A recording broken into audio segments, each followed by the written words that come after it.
Përshëndetje miq, uroj të jeni mirë dhe mirë se erdhët në kanalin tim. Për ju që më dëgjoni për herë të parë, unë jam Andalina nga sofra ime. Sot kam përgatitur këto petulla që u bën vërtet shumë të mira, pambuk të buta dhe nuk përthithin as pak vaj. Janë të mbushura dhe me susam. Qëndroni me mua t'i përgatisim bashk, jam e bindur që do bëhen të preferuarat tuaja. Do shtojmë 250 ml qumësht të vakët, një lugë gjelle maja, një lugë çaji me sheqer. Do ta përzijem shumë mirë për pak sekonda sa të aktivizohet pak majaja. Do të shtojmë një vezë. Nëse dëshironi mund të shtoni 2, por në shtëpinë time i bëjmë pak naze erës së vezës dhe unë i kam shtuar vetëm një. Do të vazhdojmë përzierjen përsëri. Dua t'ju kujtoj se nëse jeni ri në kanalin tim, ju ftoj të hidhni një sy recetave të mia, nëse ato ju pëlqejnë, mos harroni të bëni subscribe. Do shtojmë 500 gram miell. Fillimisht shtojmë pak e nga pak, e punojmë pak dhe do të shtojmë një gjysëm lugë çaji me krip. Do vazhdojmë punimin e masës duke shtuar edhe pjesën tjetër të miellit, kështu do të shihni edhe masën me sy. Do na formohet një brum i butë, por jo i ngjitur. Do ta lyejmë me vaj.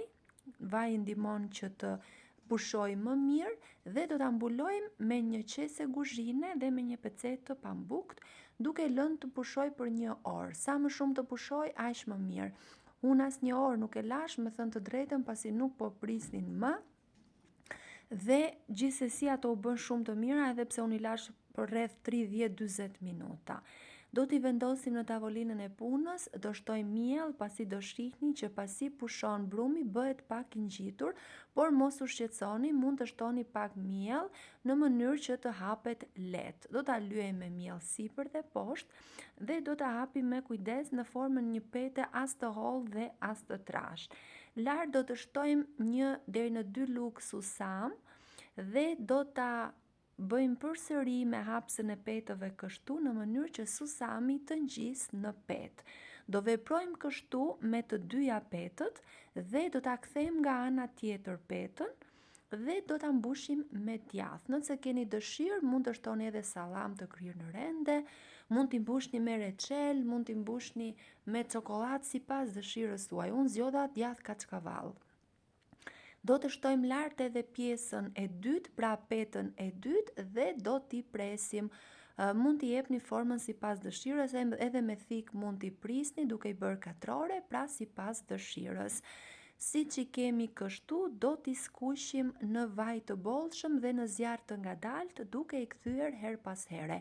Nuk dua të harroj pa thënë se është kënaqësi për mua gjithmonë të mësoj se nga cili vend i Shqipërisë apo i botës më ndiqni.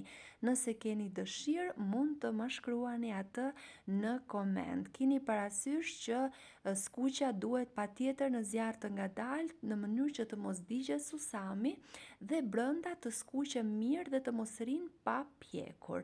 Shikoni pak se sa ngjyrë të mirë që kanë dhe susami i jep shumë shije. Nuk e di nëse nuk e preferoni, ato mund t'i përgatisni edhe pa susam. Si ju duket si recetë, nëse ju pëlqen, mos harroni të bëni like dhe të lini përshtypje në koment.